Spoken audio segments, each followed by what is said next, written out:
You're walking home, a quiet street, a familiar route. Nothing is wrong, and yet, without knowing why, you cross to the other side of the road. You don't decide to, you simply do. 30 seconds later, a speeding car mounts the pavement exactly where you would have been walking. You stand on the opposite side, heart suddenly loud in your chest, trying to understand what just happened. You didn't see the car coming. You didn't hear anything unusual. Nothing, as far as you can tell, gave you any warning at all. And yet something in you knew. What if your best decisions begin long before you think you've made them? In the late 1980s, a cognitive psychologist named Gary Klein began studying how experienced professionals made decisions under extreme pressure. He expected to find careful analysis, deliberate weighing of options, the kind of rational, step-by-step reasoning that decision theory had always assumed was the gold standard of good judgment. What he found instead was something far more interesting. A fire commander arrives at a burning house. He makes a rapid sequence of decisions: where to direct his team, where to position himself, when to retreat, faster than any conscious analysis could explain. When Klein asked him afterward to describe his reasoning, the commander struggled. "I just knew," he said. "Something didn't feel right." Klein pressed further. "What specifically didn't feel right?" The commander thought for a long moment. The fire was behaving strangely, too quiet for the heat. The floor felt wrong, underfoot. His conscious mind hadn't identified these signals as significant, but something in him had already calculated their combined meaning. He ordered his team out. Minutes later, the floor collapsed into a hidden basement fire that had been burning directly beneath them. His decision saved their lives. And he hadn't known why he was making it until after it was made. This is not an isolated story. Emergency physicians make accurate preliminary diagnoses within seconds of meeting a patient, before any test results are available, based on subtle cues they often struggle to articulate. Expert chess players, shown a mid-game board for just a few seconds, can reconstruct its position with remarkable accuracy, not because they memorized it piece by piece, but because decades of pattern exposure have taught the brain to recognize configurations as meaningful wholes. Experienced pilots notice the first signs of mechanical abnormality minutes before instruments confirm the problem. In each of these cases, the pattern is the same. The knowledge arrives before the explanation does. The feeling comes first. The reasoning comes second. And for most of human history, we called this intuition and left the explanation there. But neuroscience has been quietly dismantling the mystery, and what it has found underneath is something stranger and more remarkable than any mystical account. Your brain is not a conscious reasoning machine that occasionally relies on feelings. It is a prediction machine. And consciousness is one of its least efficient outputs. At every moment, your brain is processing an enormous volume of sensory information. The sounds, the light, the temperature, the micro-expressions on nearby faces, the rhythm of footsteps behind you, the subtle chemical signals in the air. Almost none of this reaches conscious awareness.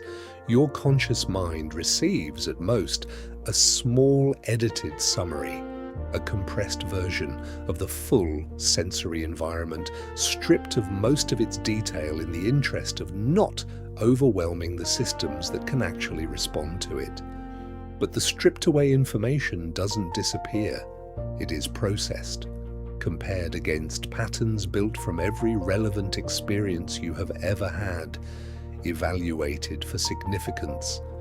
And when the calculation produces a result that crosses a certain threshold of importance, forwarded to consciousness in the only language fast enough to arrive before the opportunity for action has passed. Not as a thought, as a feeling. Intuition is not a mystical voice. It is memory moving faster than words.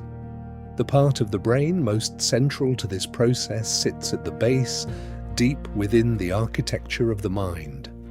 The basal ganglia, a cluster of structures involved in procedural memory, habit formation, and pattern recognition, stores vast libraries of learned regularities.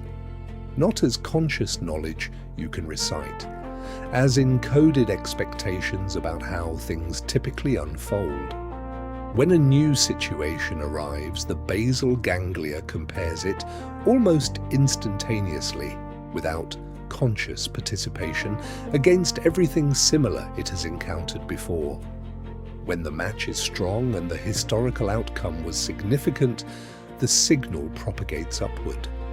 Through the insula, the region that translates neural signals into bodily sensation, the result arrives as a physical experience, a tightening in the chest, a sudden calm, an unexplained certainty, an instinct to move. The neuroscientist Antonio Damasio called these signals somatic markers. His research suggested that patients with damage to the ventromedial prefrontal cortex, a region involved in linking past emotional experience to current decision-making, made consistently poor decisions in daily life, even when their logical reasoning remained intact.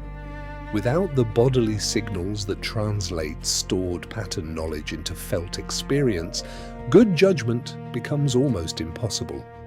The body, it turns out, is not a passenger in cognition, it is one of its primary instruments. A landmark study known as the Iowa Gambling Task demonstrates this with unusual clarity. Participants were asked to draw cards from 4 decks, some of which were secretly rigged to produce long-term losses, others to produce long-term gains. Researchers measured both conscious awareness of which decks were risky and physiological arousal, stress responses in the skin, before each draw. The body began generating stress responses to the risky decks after approximately 10 draws. Participants could not consciously identify which decks were dangerous until around 50 draws. They could not explain their preference until after 80 draws. The body knew. The conscious mind caught up 40 draws later. The feeling arrived long before the thought. The smartest calculation your brain performs is the one you never notice. But intuition is not infallible.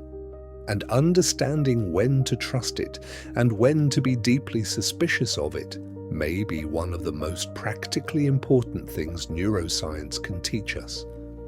Intuition becomes reliable in proportion to the quality and quantity of the experience underlying it. A physician who has seen 10,000 patients develops a somatic library capable of genuine pattern recognition.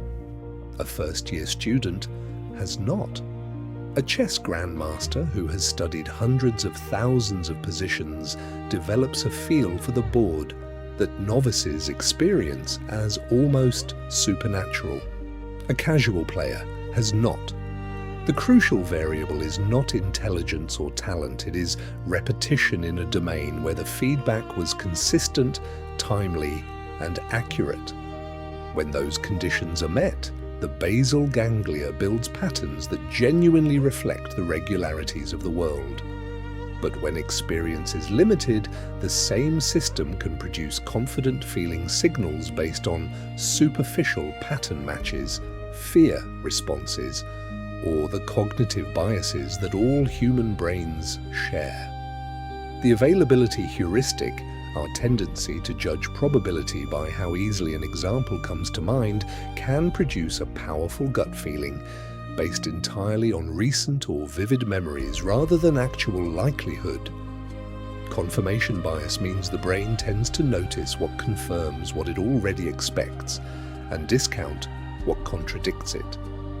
In unfamiliar environments, new domains, unprecedented situations, contexts where past experience provides no genuine guidance, the feeling of certainty that intuition produces can be misleading precisely because it feels exactly the same as genuine pattern recognition.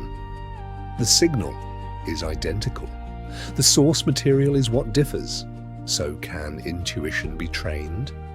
Within a specific domain and with the right conditions, the answer appears to be yes, though the process is less direct than most people imagine. Deliberate practice, the kind that keeps you operating just beyond the edge of current competence, with immediate and accurate feedback, is what builds the pattern library the basal ganglia draws on. Not just repetition, not just time spent in a field. Engaged, reflective, progressively challenging experience that continuously updates the patterns being built. Sleep plays a crucial role here, as it does in every aspect of memory and learning. During deep sleep, the brain consolidates the patterns of the day, integrating new experience with existing knowledge, strengthening the implicit memory structures that intuition eventually draws on. The expert, who wakes from a night's sleep with a sudden clear sense of how to solve a problem that resisted conscious effort the day before, is not experiencing magic. They are experiencing the result of consolidation, the pattern-building work the brain completed while they rested. Reflection matters too. The discipline of reviewing decisions after they are made, examining what signals you noticed, what you missed, what your initial feeling was, and how it compared to what actually happened, is how the pattern library gets calibrated over time. Intuition without feedback is pattern recognition without correction. Intuition with deliberate feedback becomes something that actually deserves to be trusted. Your unconscious mind is not mysterious because it knows magic. It is mysterious because it never stopped paying attention. Return one final time to the ceiling in Rome. Two hands reaching toward each other across the vastness. A gap between the fingertips that no brushstroke ever closed. For centuries we believed that intelligence lived in conscious thought, in deliberate analysis, in the careful weighing of evidence, in the explicit reasoning we can describe and defend. Modern neuroscience suggests something far stranger. Long before a thought reaches awareness, your brain has already been measuring, comparing, predicting, and preparing. The fire commander didn't decide to save his team. He felt what needed to happen and moved. The decision happened in the gap, in the space between conscious attention and the full landscape of what the mind already knew. Perhaps intuition is not a mysterious voice speaking from somewhere beyond reason. Perhaps it is the quiet mathematics of a lifetime compressed into the only format fast enough to arrive in time. The gap was never between logic and instinct. It was between what your brain had already calculated and the moment you finally became aware of it. Every neuron remembers, every thought changes you, every choice rewrites you. The gap is still there, the spark is still crossing, so become.